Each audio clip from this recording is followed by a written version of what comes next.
নির্বাচন কমিশন এই যাত্রায় শতভাগ অনিয়ম করে এবং বেআইনিভাবে এই সিদ্ধান্ত নিয়েছে।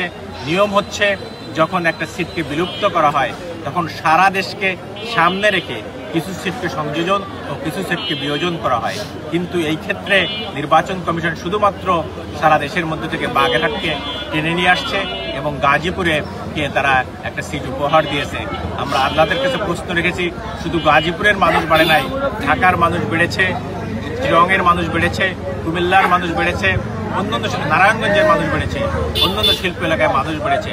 সুতরাং তাদের যে এইটা বৈষম্য হয়েছে, এই বৈষম্যটা সংবিধানের 27 এবং 29 যে অনুচ্ছেদ, সেই অনুচ্ছেদের ব্যত্যয় ঘটেছে।